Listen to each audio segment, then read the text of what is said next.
Now it is time to show you some gameplay of Braindance. This is a feature that you'll experience when you play Cyberpunk 2077. Braindance is essentially a recording of somebody else's experience. It allows you to relive their sense of sight, smell, touch, and even hearing, all thanks to a special device. After the gameplay, I will be welcoming back Pavel Sasko, and will also be joined by Patrick Mills, our senior quest designer and all-round lore master, who will be helping to answer your questions and give you some explanation on how you'll be interacting with Braindance when you play Cyberpunk 2077. So, let's take a look. Plan simple, do nothing odd, don't get creative. You go in, snatch the cash, get out, and we sell the BD to those psycho freaks from the studio. Got it. And remember, everything on full blast. They'll spot us extra for a wicked adrenaline high. Okay, on you go.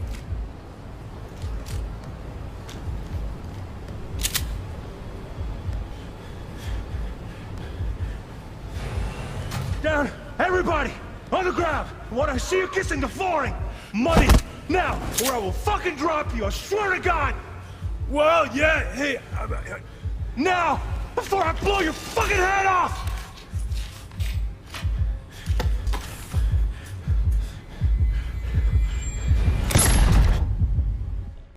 Ah!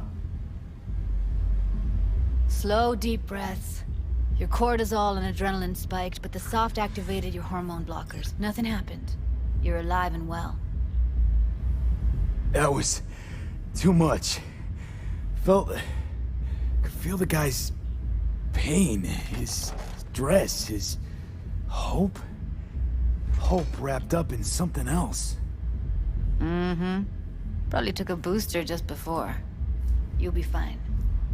Got everything set up? Let's switch over to editing mode.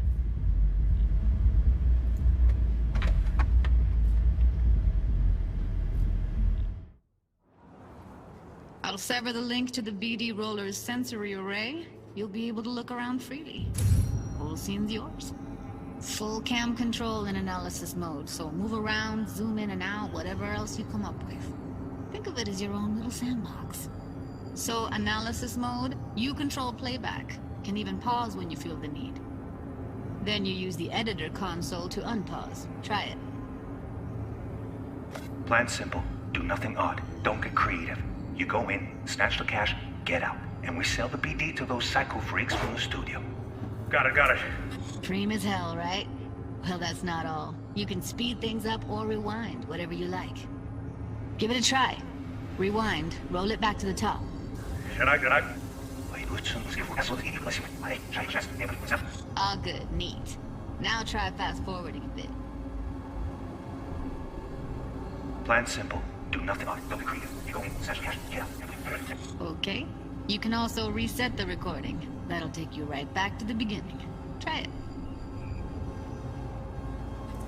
Now for some fun. This here's why you came in the first place. In analysis mode, you get to view and even scan details of the enviro recorded by the BD Roller.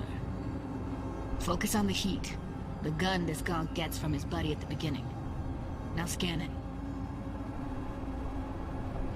Plan simple, do nothing odd, don't get creative. You go in, snatch the cash, get out, and we sell the BD to those psycho freaks from the studio. And remember, everything on full blast. That's all you have to do. Okay, right here. Excellent. Let's move on. Now heads up. In analysis mode, you can ferret out background noise and conversations if the roller got close enough. This tech records everything, every little detail, even the sights and sounds the roller was never aware of. To see the sources of the recorded sensory signals, switch to the audio layer in the editor. Go ahead and try that now. Okay, good. Now you should see several sound signatures in the store. Choose one and hone in on it. Pack of 6, case of Brosif, and a couple of zappers. Okay, we have a deal today on 2 flavors, Cuddy and Down! Surf and Everybody!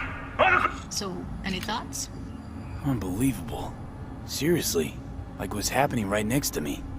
Yeah, it's how BD recording implants work. They pick up everything, all the elements in the background. Then an editor tweaks them, makes them pop. Keep playing with the sound, explore it a bit. We'll move on when you get bored. I want to see you kissing the flooring! Money! Now! Sometimes you can analyze extra layers in the raw, stuff the roller's cyberware picked up. Like what? Ev's got Kiroshi optics that grab infrared, meaning you should be able to grab heat signatures from her recording. Huh. Hella nice. Scanning works on peeps, too. Walk up to the wounded chick. Try scanning her. Alright, next thing. Scroll forward to the part where our artist gets a lead injection. Or I will fucking drop you, I swear to God! Well, now, fucking head off!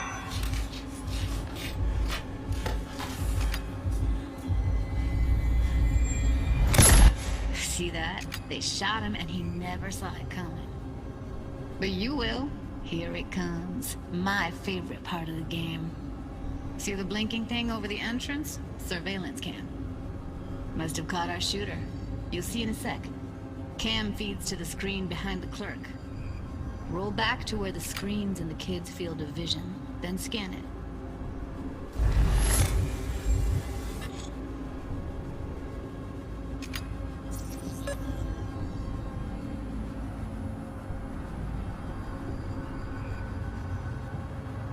His own Chumba shot him. Probably planned to all along. Must have got a nice slice of cred on the black market for a BD like this. BD freaks are ready to pay a preem for a real flatline. Anyway, if you've seen enough, you can exit.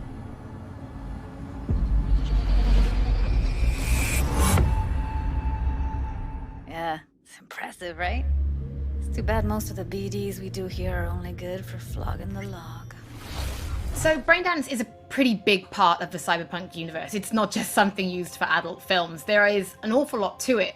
And there's two sides I'd really like you guys to help me explore. First is the lore, so how this actually fits into the universe. And then there's the gameplay side, so how players will be interacting with it. So Patrick, could you tell us more about the lore of Braindance? I would love to. So in the world of Cyberpunk 2077, Braindance was invented way back in the early 2000s at UC Santa Cruz. It was developed as a way of recording a person's experiences and then playing them back for someone else so that they could relive them as though it was happening to them. It was originally used for things like therapy and prisoner rehabilitation, but by 2077 it's become this global media industry, including things like movies, mass entertainment, things like that, video games, some interactive things, and of course adult fare as well. Now in our game we deal a lot with black brain dances, or XBDs as we call them, and there are different types of those, but the one that you saw in the trailer just there was a flatliner. Now that's where the person recording it actually dies during the recording, and it's popular with sort of an illicit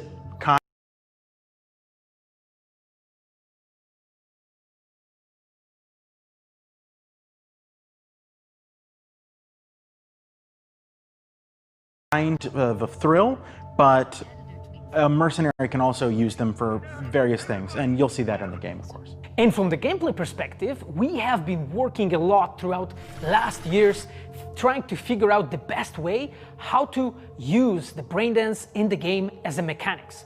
So what we have settled on is this Braindance editor mode. As a player, you will be able to run the Braindance in the editor mode and see different clues that have been registered on the peripheral of given actor. Now, as a player, you can slide on the timeline of the recording, back and forth, trying to uncover different clues. And that clues are actually telling a story in the game. So, as a player, you will run different investigations that will lead you to different mysteries, and you will uncover them actually using that Braindance as a mechanics in the game. So, as Pavel was saying, we use Braindance as a storytelling tool. It's not a collectible. It's not something where you're going to go in and you're going to play it and you're going to be like, I've seen this before. What we use Braindance for is to give you a keyhole into the life of the residents of Night City. And we can explore things like childhood trauma, religion, various philosophical ideas in a way that you might not otherwise experience in a story about a mercenary on the tough streets.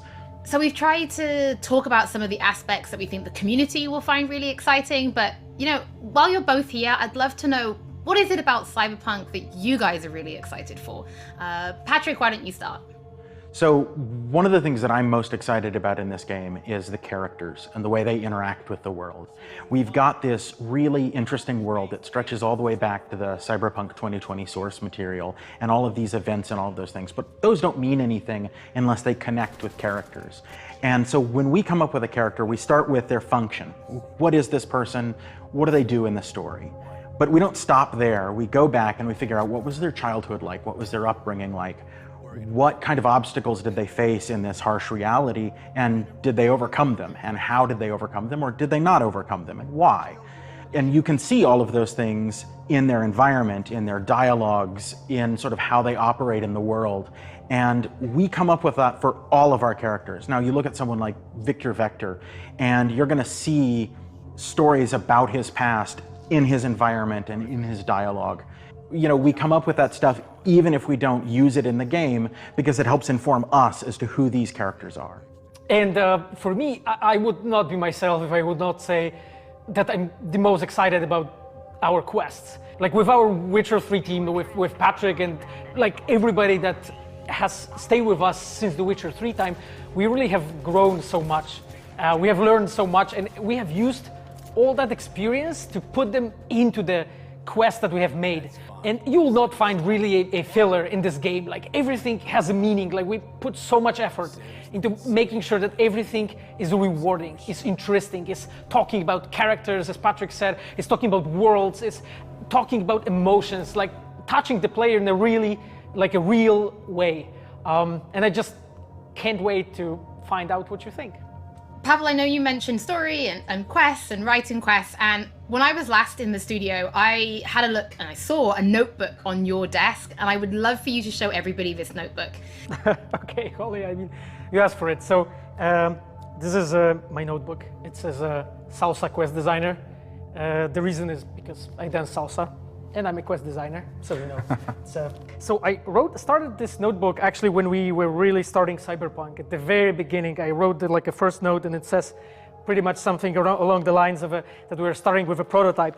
And then, you know, I kept on basically noting things that we've been working on for like next year's. I remember once when our concept artists actually approached me, and they said that they want to take a look on my notebook. I was like, what for actually? And they took some pictures. And they told me, yeah, well, you know, because we are looking for a reference material for notes of a psychopathic killer. Yeah, well, you may find maybe some of my notes in the game. Pavel and Patrick, thank you so much for joining me. I'm pretty lucky because I have read some of the stories that you and the team have written for Braindance, and I'm pretty excited for people to discover them. But before we do finish today's episode, there is just one more thing we'd like to talk about. Earlier in this episode, I mentioned that media have been getting hands-on with the opening of Cyberpunk 2077, and they should be posting their impressions right about now.